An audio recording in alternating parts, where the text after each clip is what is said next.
நேர்களுக்கு வணக்கம். ரோகிணி இந்த ஜென்மத்தில் திருந்த மாட்டாங்க அப்படின்னு சொல்லி யாரெல்லாம் நினைக்கிறீங்களோ அவங்களாம் வீடியோ கலெக்ட் பண்ணிக்கோங்க. ஆமாங்க, உண்மையை சொல்லணும் அப்படின்னா ரோகிணி இந்த ஜென்மம் மட்டும் கிடையாது, இனி எத்தனை ஜென்மம் எடுத்தாலும் அவங்க திருந்த மாட்டாங்க. ஏன்னா அவங்களோட கேரக்டரே மொத்தமாகவே மோசமாக போய்கிட்டு இருக்குது. நாளுக்கு நாள் அவங்களோட உண்மையான முகம் அதெல்லாம் மறைஞ்சு ஒரு வில்லத்தனமான ஒரு பெரிய பேயை அவங்க மாறிக்கிட்டு இருக்காங்க. சீக்கிரமே அவங்க திருந்தினாங்கன்னா அவங்களுக்கு நல்லது, அவங்க குடும்பத்துக்கு நல்லது. இல்லை நான் திருந்த மாட்டேன், நான் இப்படி தான் இருப்பேன் அப்படின்னு சொல்லி அவங்க இருந்தாங்க அப்படின்னா அது என்னைக்கா இருந்தாலும் அவங்களுக்கு அது பிரச்சனை தான். அந்த பிரச்சனையிலேருந்து அவங்க வெளியவே வர முடியாது அப்படின்றது தான் நிதர்சனமான உண்மை. ஓகே, லாஸ்ட் எபிசோட் பார்த்துருப்பீங்க. அதில் நடந்த சில முக்கியமான விஷயங்கள் என்ன அப்படின்றத மட்டும் பார்த்துட்டு இதுக்கப்புறம் என்ன நடக்க போகுது அப்படின்றத பார்க்கலாம். லாஸ்ட் எபிசோட் நடந்த முக்கியமான விஷயம் என்ன அப்படின்னு பார்த்தீங்கன்னா, கிறிஷ் வந்து அவங்க அம்மா கூட இருக்கிறான் அப்படின்ற மாதிரி ஒரு தகவல் கிடைச்சிருக்குது. அது உண்மையா பொய்யா என்ன ஏதுன்னு எதுவுமே தெரியாது. பட் கிறிஷோட பாட்டி வந்து அப்படி சொன்னாங்க. இப்போ கிறிஷ் அவங்க அம்மா கூட தான் இருக்கா, எனக்கு பிரச்சனை கிடையாது, சந்தோஷம் தான் அப்படின்னு சொல்லிட்டு அவங்க பசேறி போயிட்டாங்க. ஸோ அந்த விஷயத்தை வந்து அண்ணாமலை சொல்றாரு, இங்க பாருப்பா, நம்ம வந்து கிறிஷ் எங்க இருப்பான் அங்க இருப்பான் அப்படின்னு சொல்லி எதுவுமே யோசிக்கணும் அப்படின்ற அவசியமே கிடையாது. கிறிஷ் வந்து அவங்க பாட்டி கூட தான் இருக்கான் அப்படின்றது நமக்கு நல்லாவே தெரிஞ்சு போச்சு. ஸோ இதுக்கப்புறம் நம்ம எதற்காக அந்த விஷயத்தை பத்தி யோசிக்கணும்? ஸோ அந்த மாதிரி யோசனை நமக்கு தேவையே கிடையாது. கிறிஷ் எங்க இருந்தாலும் சேஃபா நல்லா இருக்கிறான்ல, அது நமக்கு போதும் அப்படின்ற மாதிரி அண்ணாமலை சொல்றாரு. அப்போ இவங்க சொல்றது கரெக்டாக தான் இருக்குது. ஓகே, கிறிஷ் வந்து அவங்க அம்மா கூட சேஃபாக தான் இருக்காரு, அப்போ இதுக்கப்புறம் நமக்கு எந்த பிரச்சனையும் வேணாம் அப்படின்ற மாதிரி சொல்லி அவங்க முடிச்சுட்டாங்க. அண்ட் ரோகிணிக்கு தான் இப்போ வந்து பயம் வந்து அதிகமாயிருச்சு. ஏன்னா ரோகிணிக்கு பெரிய சிக்கல் என்ன அப்படின்னு பார்த்தீங்கன்னா, ரோகிணி பற்றின விஷயங்கள் அடுத்தடுத்து கொஞ்சம் கொஞ்சமாக வெளியே வந்துருமோ அப்படின்ற பயம் அவங்களுக்கு இருந்துகிட்டே தான் இருக்குது. அதனால ரோகிணி இப்போ வரைக்கும் அவங்க வந்து பயந்துகிட்டே இருக்காங்க. அவங்க நிம்மதியாக இப்போ வரைக்கும் ஒரு நாள் கூட தூங்கினதே கிடையாது அப்படின்னு சொல்லலாம். அந்த அளவுக்கு அவங்களுக்கு மேலே அவங்களுக்கு நம்பிக்கை இல்லை. ஏன்னா எங்கே மாட்டினாலும் அவங்களுக்கு பெரிய தண்டனை கிடைக்கும் அப்படின்றது அவங்களுக்கு நல்லாவே தெரியும். ஸோ அதனால அவங்க எப்பயுமே ஒரு பயத்திலேயே ஒரு பீதியிலே இருக்காங்க. என்னடா அது, நம்மளை வந்து அங்கே மாட்டிடுவோமோ, நம்ம வந்து இங்கே மாட்டிடுவோமோ அப்படின்னு சொல்லிட்டு ஒரு பீதியிலே அவங்க சுற்றிக்கிட்டு இருக்காங்க அப்படின்னா அது மிகையாகாது. சரி, பார்க்கலாம் ரோகிணி இதுக்கப்புறம் எப்படி தப்பிக்கிறாங்க அப்படின்னு சொல்லிட்டு. சரிங்க, இன்னைக்கு எபிசோட் நடந்த முக்கியமான விஷயங்கள் அப்படின்னு பார்த்தீங்கன்னா இவ்வளோ தான். அண்ட் இதுக்கப்புறம் நாளைக்கு எபிசோடில் தான் தரமான நம்ம எதிர்பார்த்த சம்பவங்கள்லாம் இருக்குது. அது என்ன அப்படின்னு கேட்டிங்கன்னா, ரோகிணிக்கா அப்படின்னு கேட்டிங்கன்னா கிடையாது. ரோகிணி வந்து ஒரு ஓரமாக இப்போ தான் ஒரு பிரச்சனை கொடுத்துருக்காங்க, அடித்து உட்கார வச்சிட்டாங்க ரோகிணியை. அண்ட் இப்போ பிரச்சனை யாருக்கு அப்படின்னு பார்த்தீங்கன்னா ரவிக்கு யார் மூலியமாக பிரச்சனைன்னு பார்த்தீங்கன்னா சுருதி மூலியமாக தான் ஆக்சுவலி வந்திருந்துருக்கணும். ஆனால் இந்த முறை சுருதி மூலியமாக வரல. சுருதி என்ன பண்ணுறாங்க அப்படின்னா, அவங்க அம்மா கிட்ட இங்கே நடந்துக்கிட்டு இருக்கிற விஷயத்தை வந்து ஃபோன் பண்ணி சொல்கிறாங்க, ஏம்மா நான் இந்த மாதிரி ஒரு ஹோட்டல் பிஸ்னஸ் ஆரம்பித்தேன், ஆனால் ரவி வந்து அதில் இன்வால்வே ஆக மாட்டேங்கிறாமா, நானும் அவனை வந்து இன்வால்வ் ஆக ட்ரை பண்ணேன், பட் அவன் என்ன சொல்லிட்டான் அப்படின்னா, இல்லை நீங்கள் உங்கள் வேலையை பாருங்கப்பா, எனக்கு எப்போ முடியுமோ நான் அப்போ வந்து ஜாயின் பண்ணிக்கிறேன், நான் என்னோட சொந்த காலில் தான் நிற்கணும் அப்படின்னு சொல்லி ஆசைப்பட்றேன் அப்படின்னு சொல்லிட்டாமா அப்படின்னு சொல்லிட்டு ஜஸ்ட் அவங்க கிட்ட ஒரு நியூஸாக தான் சொல்கிறாங்க. அவங்க வந்து ஹெல்ப் கேட்கல, நீங்கள் போய் எனக்கு ஹெல்ப் பண்ணுங்க, நீங்கள் எனக்காக இந்த விஷயத்தை பண்ணுங்க அப்படின்னு சொல்லி அவங்க சொல்லலை. அதுக்கு பதில் அவங்க என்ன சொல்கிறாங்க அப்படின்னா, ஜஸ்ட் ஒரு ஹெல்ப், எனக்கு இந்த விஷயத்தில் நீங்கள் ஹெல்ப் பண்ண வேணாம், நான் இந்த பிரச்சனையை பார்த்துக்கிறேன், ஒரு இன்ஃபர்மேஷன் இப்படி நடந்துக்கிட்டு இருக்கு, நான் இந்த பிளான் போட்டேன். ஏன்னா அவங்க தான் கால் பண்ணி கேட்குறாங்க, நீ தானமா ஹோட்டல் ஆரம்பிக்குன்னு சொன்ன, அது வந்து எந்த நேச்சரில் இருக்குது, என்ன பொசிஷனில் இருக்குது அப்படின்னு சொல்லி கேட்கும்போது தான் இவங்க வந்து இந்த பொசிஷனில் இருக்குது அப்படின்ற மாதிரி சொல்கிறாங்க. சரி ஓகேம்மா, இப்போ வரைக்கும் அப்படி தானே போய்கிட்டு இருக்குது, சரி விடு, இந்த பிரச்சனை எப்படி சமாளிக்கணும் அப்படின்றத நான் பார்த்துடுறேன், ரவி நாளைக்கு உன் ஹோட்டலில் இருப்பான், அதாவது உன்னோட ரெஸ்டாரண்ட்டில் இருப்பான் அப்படின்ற மாதிரி சொல்ல. அப்போ இவங்க சொல்கிறாங்க, அதாவது சுருதி சொல்கிறாங்க, ஏமா இங்கே பாரு, தேவையில்லாத விஷயம் எதுவும் பண்ணிக்கிட்டு இருக்காத, அவன் வரலன்னு சொல்லிட்டா நானும் விட்டுட்டேன், நான் என்னோட பிஸ்னஸை நான் இப்போதைக்கு ரன் பண்ண போகிறேன், நாளைக்கு அவனுக்கு வரணும் அப்படின்னு சொல்லி தோணுச்சுன்னா கண்டிப்பாக அவன் வருவான், அவனுக்காக எப்பயுமே என்னோட கடை வந்து திறந்துருக்கும் அப்படின்ற மாதிரி இவங்க சொல்கிறாங்க. ஏமா நாளைக்கு வரைக்கும் நீங்கள் வெயிட் பண்ணணும், உனக்கு வந்து நான் வர வைக்கிறேன் அவனை, நீ எதுக்குமே கவலைப்படாத, சீக்கிரமே ஏன் நாளைக்கே நான் அவனை வந்து உன் கூட சேர்ந்து பிஸ்னஸ் பண்ண வைக்கிறேன், சரியா, நீ கவலைப்படாத அப்படின்ற மாதிரி இவங்க சொல்கிறாங்க. இது சுருதிக்கு வந்து உடன்பாடே கிடையாது. ஏன்னா சுருதிக்கு வந்து நல்லாவே தெரியும் இந்த விஷயத்தை, இந்த முடிவை அவர் எடுக்கவே மாட்டார் அப்படின்றது நல்லாவே தெரியும். ஏன் அப்படின்னு கேட்டிங்கன்னா, சுருதி வந்து பல தடவை பார்த்துட்டாங்க, ரவி ஒரு விஷயத்தில் ஒரு முடிவெடுத்தார் அப்படின்னா அதில் வந்து ஸ்ட்ராங்காக இருப்பார், அவர் எடுத்த முடிவு சரியாக தான் இருக்கும் அப்படின்றது சுருதிக்கே நல்லா தெரியும். அதனால் சுருதி வந்து தெளிவாக சொல்லிட்டாங்க, இல்லைம்மா நீ எதுவுமே பண்ணாத, நான் பார்த்துக்கிறேன் அப்படின்ற மாதிரி சுருதி சொல்லிட்டாங்க. ஆனாலும் இவங்க கேட்கல. இவங்க என்ன நினைக்கிறாங்க அப்படின்னா, அது எப்படி அவன் வந்து அங்கே வேலை பார்க்கலாம், நான் அவ்வளோ தூரம் சொல்லியிருக்கேன், ஆனால் இவன் என்ன பண்ணுறான் அப்படின்னா என் மக கூட சேர்ந்து வேலை பார்க்காம இவன் வந்து தனியாக ஒரு ஹோட்டலில் வேலை பார்ப்பானா அப்படின்ற மாதிரி இவங்களுக்கு ஒரு எண்ணம் இருக்குது. இந்த எண்ணம் இப்போ மட்டும் கிடையாது, எப்போவுமே இருந்துகிட்டு இருக்குது. இவங்களை பொறுத்த வரைக்கும் இவங்க என்ன பிளான் போட்டிருந்தாங்க அப்படின்னா, எப்படியாவது இவனை வந்து நம்ம பக்கம் கொண்டு வந்துடணும், அதாவது சுருதி அண்ட் ரவி இவங்க ரெண்டு பேரும் நம்ம கூட சேர்த்து வச்சுக்கிறணும் அப்படின்னு சொல்லி பிளான் போட்டிருந்தாங்க. பட் அது பல முறை வந்து ட்ரை பண்ணாங்க, பட் அதில் பெருசாக எதுவும் ஒர்க் அவுட் ஆகலை. அதிலே அவங்க காண்டாக இருந்தாங்க. அப்போது இதை வாய்ப்பை சரியாக பயன்படுத்தி நம்ம வந்து ஒரு பிரச்சனை ஏற்படுத்திடுவோம்.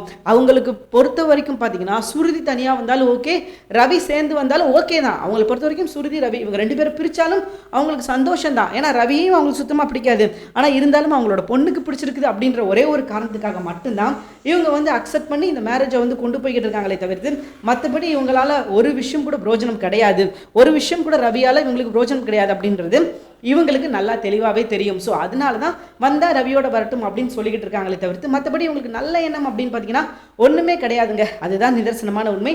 சீக்கிரமே அது வெளிச்சத்துக்கு வரதான் போகுது, அது தெரிய வரதான் போகுது, அதை நம்ம பார்க்க தான் போகிறோம்னு வச்சுக்கோங்களேன். சரி, இது ஒரு பக்கம் இப்படி போய்கிட்டு இருக்கேன். அந்த அம்மா என்ன பண்ணிட்டாங்க, இப்போ எப்படியாவது இவனை வந்து நம்ம பொண்ணு கூட சேர்ந்து பிஸ்னஸ் பண்ண வைக்கணும் அப்படின்னு சொல்லிட்டு அவங்க இப்போ என்ன பண்ணுறாங்க அப்படின்னு பார்த்தீங்கன்னா சில அடியாட்களை ரெடி பண்ணுறாங்க. அடியாட்களை ரெடி பண்ணி நீத்தோட ஹோட்டலுக்கு போய் கலாட்டம் பண்ணுங்க, குடிங்க, அங்கே வச்சு அங்கே வர்ற எல்லாருக்குமே இது ஒரு கேவலமான ஹோட்டல் அப்படின்னு சொல்லி தெரிய வரணும். அது மட்டும் கிடையாது, ரவியால தான் இந்த பிரச்சனை நடக்குது அப்படின்றதும் அவங்களுக்கு தெரிய வரணும். அதாவது நீத்துக்கு தெரிய வரணும்.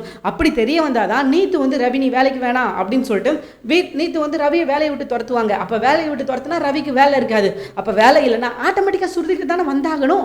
அப்போ நம்ம அந்த விஷயத்தை பண்ணுவோம் அப்படின்னு சொல்லிட்டு இவங்க என்ன பண்ணுறாங்க அப்படின்னா 4 அடியாட்களை செட் பண்ணுறாங்க. செட் பண்ணி ரவியோட ஹோட்டலுக்கு அனுப்புகிறாங்க. இவங்களும் என்ன பண்ணுறாங்க அப்படின்னா பாட்டில் கைமா போட்டாங்க, சரக்கை ஊற்று, இம்மா இங்கே வருமா சைடிஸ் கொண்டு வா, சிக்கன் கொண்டு வா, மட்டன் கொண்டு வா, அதை கொண்டு வா, இதை கொண்டு வா அப்படின்ற மாதிரி இவங்க சொல்லிக்கிட்டு இருக்காங்க. இதை நம்ம நீத்து வந்து நோட் பண்ணிக்கிட்டே இருக்காங்க. என்னங்க பாட்டில் வச்சுட்டு உட்காந்துருக்கீங்க, எங்க யாருங்க நீங்கள் என்னங்க நினச்சிக்கிட்டு இருக்கீங்க, இது வந்து ஒரு ஹோட்டல், எல்லாரும் வந்து போகிற இடம், எல்லாரும் சாப்பிட்ற இடம், நீங்கள் பாட்டுக்கு இப்படி உட்காந்து தண்ணி அடிக்கிறேன் உட்காந்துக்கிட்டு இருக்கீங்க, என்னங்க நினச்சிக்கிட்டீங்க உங்கள் மனசில் அப்படின்னு சொல்லி கேட்க, இங்கே பாருவா நாங்கள் அப்படி தான் அடிப்போம், உனக்கு விருப்பம் இருந்தால் இரு, இல்லைனா நீ கிளம்பு அப்படின்ற மாதிரி இவங்க சொல்ல இப்போ சுருதிக்கு வந்து கோவம் வருது. சாரி, நம்ம நீத்துக்கு வந்து கோவம் வருது. இங்கே பாருங்க இதெல்லாம் தப்புங்க, இது வந்து ஹோட்டல், ஒரு தொழில் செய்கிற இடம், இந்த இடத்துல வந்து நீங்கள் இப்படி செய்யலாமா அப்படின்ற மாதிரி சொல்ல, இந்த இடத்துல தான் நாங்கள் வந்து இப்படி தான் செய்வோம், ஏன்னா எங்களுக்கு அப்படி தானே அனுப்பியிருக்காங்க அப்படின்ற மாதிரி சொல்ல, அப்போ ரவிட்ட போய் இவங்க நீத்து சொல்றாங்க, ரவி இங்க பாருங்க ரவி இவங்க என்ன பண்ணிக்கிட்டு இருக்காங்க அப்படின்னு சொல்லிட்டு ரவிட்ட போய் நீத்து சொல்ல, ரவி வந்து தட்டி கேட்கிறாரு, எப்பா உங்களுக்கு என்னப்பா பிரச்சனை, இங்க ஏதோ நாங்கள் தொழில் செஞ்சு பொழைச்சிக்கிட்டு இருக்கோம், இதுல உங்களுக்கு என்ன ப்ராப்ளம், நாங்கள் பாட்டுக்கு ஏதோ வேலையை பார்த்துக்கிட்டு இருக்கோம், நீங்க என்ன பண்ணிக்கிட்டு இருக்கீங்க, இது உங்களுக்கு அசிங்கமா தெரியுதா, இது என்ன நினைச்சீங்க, இது ஹோட்டல் நினைச்சிங்களா இல்லை பார்னு நினைச்சிங்களா, நீங்க பாட்டு உட்காந்து சரக்கு அடிச்சுக்கிட்டு இருக்கீங்க அப்படின்ற மாதிரி ரவி கேட்க, இங்க பாரு தம்பி நாங்கள் அப்படிதான் செய்வோம், போய் நாங்கள் கேட்கறத கொண்டு வா, நீ தானே இந்த ஹோட்டலோட செப்பு, எங்களுக்கே உனக்கு என்னடா வேணும் உனக்கு என்னடா வேணும் அப்படின்ற மாதிரி அவங்க கேட்க, அப்போ ரவி இங்கே பாருங்க இதெல்லாம் செட் ஆகாது, இங்கே பாருங்க நான் சொல்லிட்டேன் அப்படின்னு சொல்ல, அப்போ இவங்களை வந்து ரவியை வந்து அடிக்கிறதுக்காக வந்துட்டாங்க. ரைட்ராடே என் மேலே கை வச்சிட்டிங்களா, உங்களுக்கு நான்லாம் சரிப்பட்டு வரமாட்டேன், எங்கள் அண்ணன் ஒருத்தர் இருக்கான் அவன் தான் உங்களுக்கு சரிப்பட்டு வருவான், நான் அவனுக்கு கால் பண்ணுறேன் அப்படின்னு சொல்லிட்டு நம்ம ரவி என்ன பண்ணுறாரு அப்படின்னு பார்த்தீங்கன்னா முத்துவுக்கு கால் பண்ணுறாரு. அவங்க கெத்தா உட்காந்துருக்காங்க, பெரிய உங்கள் அண்ணன் வர சொல்கிறா பார்த்துக்குறோம், நாங்கள் எல்லாத்துக்கும் ரெடியாக இருக்கோம், நாங்கள் எல்லாத்துக்கும் துணிச்சிட்டோம், நாங்கள் அமௌண்ட் வாங்கிட்டு தான் இங்கே வந்து பிரச்சனை பண்ணுறோம், நாங்கள் எல்லாத்துக்கும் துணிச்சிட்டோம், நீ ரவியா யாரை வேணால் வர சொல்லு பார்த்துக்கலாம் அப்படின்ற மாதிரி இவங்க கெத்தா இருக்க, இருடி இரு கொஞ்ச நேரத்தில் வந்துடுவியா அப்படின்னு சொல்லிட்டு இப்போ ரவி வந்து பிரச்சனைன்னு சொல்லி முத்துக்கு ஃபோன் பண்ணால் அடுத்த சைன் நாங்கள் வந்திருப்பார் இல்லையா, அதே தான் இங்கே நம்ம முத்து வந்து அடுத்த சைனில் வந்து நிற்க, அப்போ என்ன பிரச்சனை ரவி அப்படின்னு சொல்லி கேட்குறாரு நம்ம முத்து.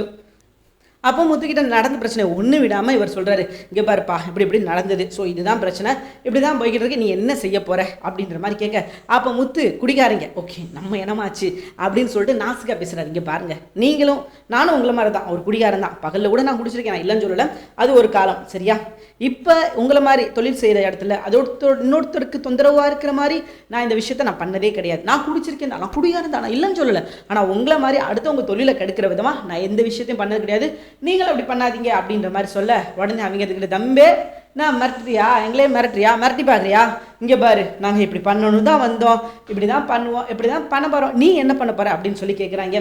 முத்து கடுப்பாகிறாரு. இங்கே பாருங்க நான் தெளிவாக சொல்கிறேன், நான் வந்து கை நீட்டிடுவேன் ஓகேவா, இது வந்து தொழில் செய்கிற இடம் சரியா, இந்த இடத்துல நீங்கள் இப்படி பண்ணுறது சரி கிடையாது, நீங்கள் இதுக்குன்னு வேறு இடம் பார்த்துக்கோங்களேன், எதுக்காக இந்த இடத்துல நீங்கள் இப்படி பண்ணுறீங்க அப்படின்ற மாதிரி அவர் கேட்க, ஸோ அவங்க என்ன சொல்கிறாங்க அப்படின்னு பார்த்தீங்கன்னா, இங்கே பாருப்பா நாங்கள் இப்படி தான் பண்ணுவோம், உன்னால் முடிஞ்சதை பார்த்துக்கோ அப்படின்ற மாதிரி அவங்க சொல்லிட்டாங்க.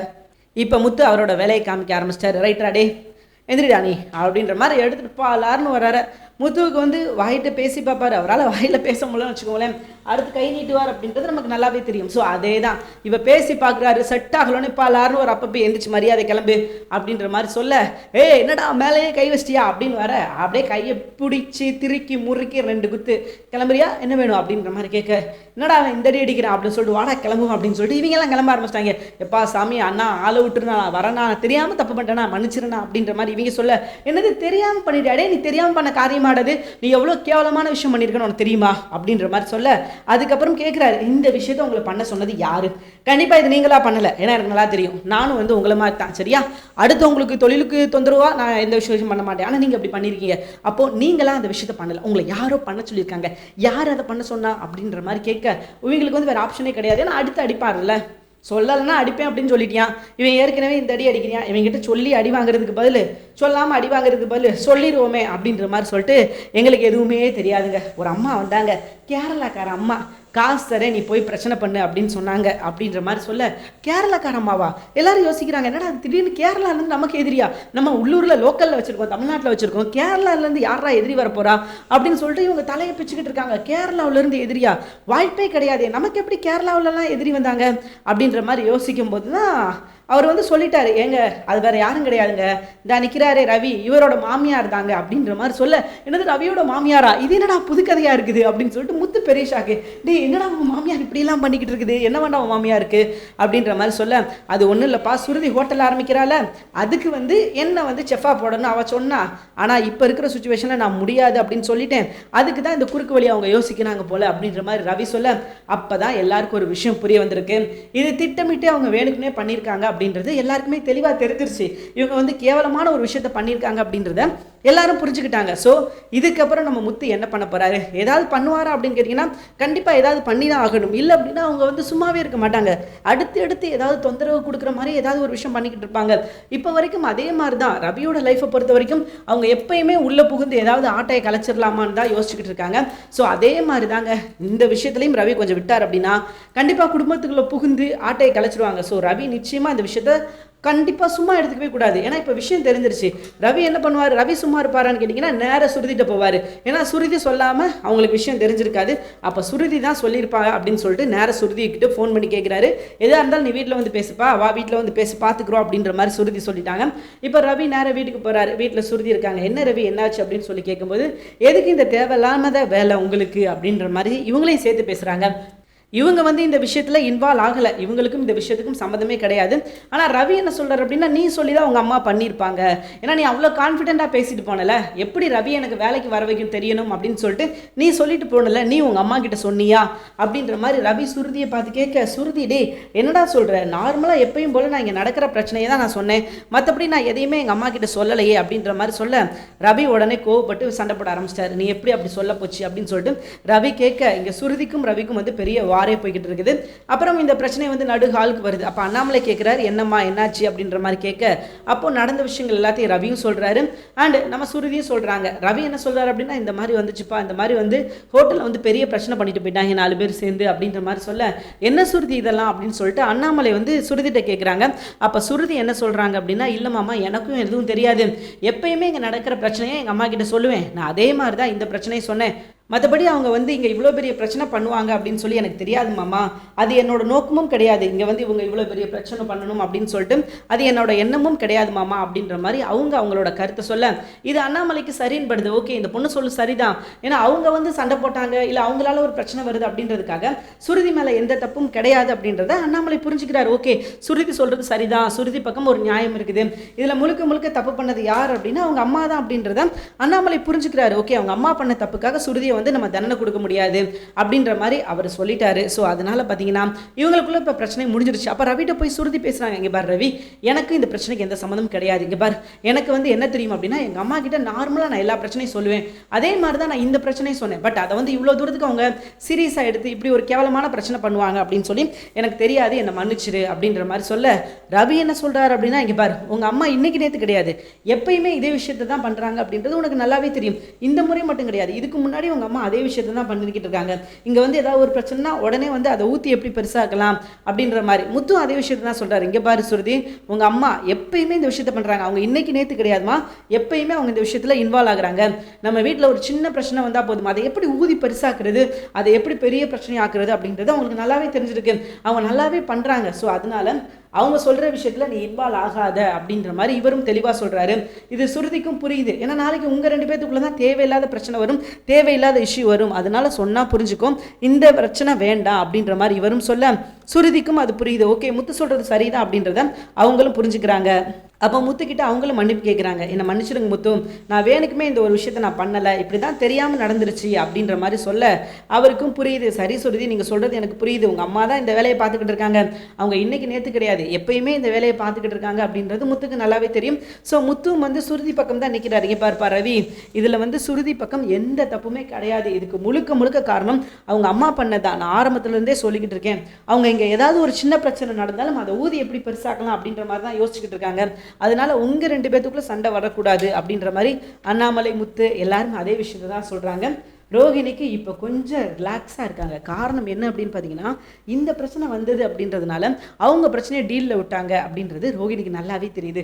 அப்பாடா, இவங்க பிரச்சனையில் நம்மளை மறந்துட்டாங்கடா, நம்மளை டீலில் விட்டாங்கடா அப்படின்றத ரோகிணி நல்லாவே புரிஞ்சுக்கிறாங்க. ஓகே, இந்த பிரச்சனையினால நம்ம தப்பிச்சோம், நமக்கு வந்து எந்த பிரச்சனையும் கிடையாது, எந்த பாதிப்பும் கிடையாது அப்படின்னு சொல்லி ரோகிணி கொஞ்சம் இப்போ தான் கொஞ்சம் பெருமூச்சு விட்றாங்க, கொஞ்சம் திருப்தியாகிறாங்க. பரவாயில்லப்பா, நமக்கு வந்து எந்த ப்ராப்ளமும் இல்லாமல் முடிஞ்சு போச்சு, இனி அடுத்த பிரச்சனை வரும்போது பார்த்துக்குருவோம் அப்படின்னு சொல்லி அவங்க நினைக்கிறாங்க. அடுத்த பிரச்சனை இப்போதைக்கு வர்றதுக்கான வாய்ப்பு இல்லை அப்படின்னு சொல்லி அவங்க நினச்சிக்கிட்டு இருக்காங்க. ஆனால் அதுதான் கிடையாது. இதுக்கப்புறம் அவங்களுக்கு சீக்கிரமே அடுத்தடுத்து பிரச்சனைகள் வரதான் போகுது. ஏன்னா இவங்க என்ன நினச்சிக்கிட்டு இருக்காங்க அப்படின்னு பார்த்தீங்கன்னா, ஒரு பிரச்சனை முடிஞ்சிச்சு அப்படின்னா நமக்கு அடுத்த பிரச்சனையே வராது, அவ்வளோதாங்க, கிறிஷோட பிரச்சனை இதுக்கப்புறம் முடிஞ்சிருச்சு, நமக்கு வந்து கிறிஷால எந்த பிரச்சனையும் வராது அப்படின்னு சொல்லி அவங்க நினச்சிக்கிட்டு இருக்காங்க. ஆனால் அதுதான் கிடையாது. இதுக்கப்புறம் அவங்களுக்கு கிறிஷாலேயே ஒரு பெரிய பிரச்சனை வரப்போகுது. மறுபடியும் கிறிஷ் மீனா கண்ணிலையோ இல்லை முத்துக்கண்ணிலையோ மாட்ட தான் போகிறாரு. ஏன்னா இவங்க வந்து வாழ்க்கையில் இவங்க இவ்வளோ பெரிய தப்பெல்லாம் பண்ணிவிட்டு அவங்க ஒரு நிமிஷம் கூட நிம்மதியாகவே இருக்க முடியாது. இவங்க பண்ணதெல்லாம் பெரிய பெரிய தப்புகள், இவங்க பண்ணதெல்லாம் குட்டி குட்டி தப்புகள்லாம் கிடையாது. இவங்க பண்ணது ரொம்பவே கேவலமான பெரிய பெரிய தப்புகள்லாம் பண்ணிவிட்டு அவ்வளோ ஈஸியாக வந்து இவங்க தப்பிச்சிட முடியுமான்னு கேட்டிங்கன்னா கண்டிப்பாக முடியாது. இவங்களுக்கான தண்டனை இவங்களுக்கு கண்டிப்பாக கிடைச்சே ஆகணும் அப்படின்றது தான் நம்ம எல்லாரோட ஆசையும். ஏன்னா ரொம்ப நாள் நம்ம ஆசைப்பட்டுக்கிட்டு இருக்கோங்க, இவங்க பண்ண தப்புக்கெல்லாம் எப்படா தண்டனை கிடைக்கும். இவங்க பாட்டு தப்பை அடுக்கிக்கிட்டே போகிறாங்க, அவங்க இஷ்டத்துக்கு தப்பு பண்ணுறாங்க, தோணும் போதெல்லாம் தப்பு பண்ணுறாங்க. அண்ட் ஒரு தப்பு மறைக்க இன்னொரு தப்பு, அந்த தப்பை மறைக்க இன்னொரு தப்பு, இப்படியே பண்ணிட்டு போனால் எப்படி, இவங்களுக்கு வந்து ஒரு தண்டனையே கிடைக்காதா அப்படின்ற மாதிரி நம்ம எதிர்பார்த்துக்கிட்டு இருக்கோம். ஆனால் நடக்கிற விஷயங்கள்லாம் பார்த்தீங்கன்னா அவங்களுக்கு பாசிட்டிவாக அவங்களுக்கு சாதகமாக தான் நடந்துக்கிட்டு இருக்குது. அவங்க தான் நல்லா இருக்கிறாங்க. மீனா கூட இவ்வளோ நிம்மதியாக இருந்து நம்ம பார்த்துருக்கவே மாட்டோம். ஆனால் ரோகிணி பார்த்தீங்கன்னா அவ்வளோ நிம்மதியாக இருக்காங்க. ஆனால் பண்ணுற கேவலமான விஷயங்கள் எல்லாமே அவங்க தான் பண்ணுறாங்க. மீனா நல்லது மட்டும்தான் நினைக்கிறாங்க, நல்லது மட்டும்தான் செய்யணும்னு நினைக்கிறாங்க, நல்லது மட்டும்தான் செய்கிறாங்க. பட் அவங்களுக்கு நல்லது அப்படின்றது நடந்ததே ரொம்ப ரேரு, நடக்கவே மாட்டேங்குது அப்படின்றது நிதர்சனமான உண்மை. ஸோ அவங்களுக்கு நல்ல விஷயம் நடக்கணும். ஏன்னா அவங்க நல்ல விஷயங்கள் நினைக்கிறாங்க, நல்ல விஷயம் செய்கிறாங்க, நல்ல விஷயம் சொல்கிறாங்க. ஆனால் அவங்கள தவிர்த்து ஆனால் ரோகிணிக்கு நல்ல விஷயங்கள்லாம் நடக்கிறத நம்மளால் கொஞ்சம் கூட ஏற்றுக்கவே முடியலைங்க. ஏன்னா இவங்க பண்ணுறது எல்லாமே அயோக்கியத்தனம், கேவலமான விஷயங்கள், இதை மட்டும்தான் இப்போ வரைக்கும் பண்ணிக்கிட்டு இருக்காங்க. சீக்கிரமே இவங்க எல்லாத்துக்கும் ஒரு முடிவு கட்டணும் அப்படின்றது நம்மளோட ஆசை. அண்ட் அடுத்த கட்டமாக விஜயாவோட யோகா அந்த ஒரு சென்டர் ஓப்பன் பண்ணணும்னு சொல்லிட்டு அவங்களோட பிளான் இருக்கு இல்லையா, ஸோ அது ரெடி பண்ணிக்கிட்டு இருக்காங்க அவங்க ஒரு பக்கம். அண்ட் கிறிஷ் வந்து மீனாவோட நம்பருக்கு வந்து அவருக்கு மறந்து போச்சு. மீனா வந்து கிறிஷ்ட நம்பர் கொடுத்துருந்தாங்க, இந்த நம்பர் தான் என்னோட நம்பர், எப்போனாலும் கால் பண்ணுப்பா நான் பேசுவேன் அப்படின்னு சொல்லியிருந்தாங்க. இப்போ கிறிஷ்க்கு வந்து ஒரு சில நம்பர்கள் ஞாபகம் இருக்குது. அண்ட் கடைசி 2 நம்பர் வந்து மறந்து போச்சு. ஸோ கிறிஷால் வந்து மீனாவை காண்டாக்ட் பண்ண முடியல. ஆனால் சீக்கிரமே கிறிஷ் வந்து மீனாவை காண்டாக்ட் பண்ண தான் போகிறாரு. அது மட்டும் கிடையாது, காண்டாக்ட் பண்ணி பேச தான் போகிறாரு. அண்ட் இதுக்கப்புறம் மீனா கூட நம்ம கிறிஷ்க்கு வந்து வழக்கம் போல் எப்படி இதுக்கு முன்னாடி பேசிக்கிட்டு இருந்தாங்களா அப்பப்போ அதே மாதிரி சின்ன காண்டாக்ட் கிடைக்க போகுது. அதை வச்சு மீனா உண்மை என்ன அப்படின்றத கண்டுபிடிக்க போகிறாங்க. ஏன்னா நம்ம அந்த ஒரு விஷயம் தானே எதிர்பார்த்துக்கிட்டு இருக்கோம், எப்படா கண்டுபிடிப்பாங்க உண்மை அப்படின்னு சொல்லி நம்ம எதிர்பார்த்துக்கிட்டு இருக்கோம். ஸோ அந்த ஒரு விஷயம் சீக்கிரமே நம்ம ஆசைப்பட்ட மாதிரி நடக்க போகுது அப்படின்னா அது மிகையாகாது. ஏன் அப்படின்னு கேட்டிங்கன்னா இப்போ தாங்க ஒரு சூப்பரான ஒரு சம்பவம் நடந்துக்கிட்டு இருக்குது. அண்ட் ஒரு என்ன சொல்ல, ஒரு நம்ம எதிர்பார்த்த விஷயங்கள்லாம் இப்போ தான் கதைக்குள்ளே வருது. ரோகிணி மாற்ற விஷயமா இருக்கட்டும், விஜயா அசிங்கப்படுற விஷயங்களாக இருக்கட்டும், அதெல்லாம் இப்போ தான் நடந்துக்கிட்டு இருக்குது. ஏன்னா விஜயா எப்போவோ நினச்சிக்கிட்டு இருந்தோம் விஜயா வந்து இப்படிலாம் அசிங்கப்படுவாங்க அப்படின்னு சொல்லிட்டு. பட் அது வந்து ரொம்ப நாளாக நடக்கலை. பட் இப்போ நடக்குது. இது நமக்கு ரொம்பவே சந்தோஷம் தாங்க. ஏன்னா நம்ம அப்போ ஆரம்பத்துலேருந்து எதிர்பார்த்தோம் இந்த விஷயங்கள்லாம் நடக்கணும் அப்படின்னு சொல்லிட்டு.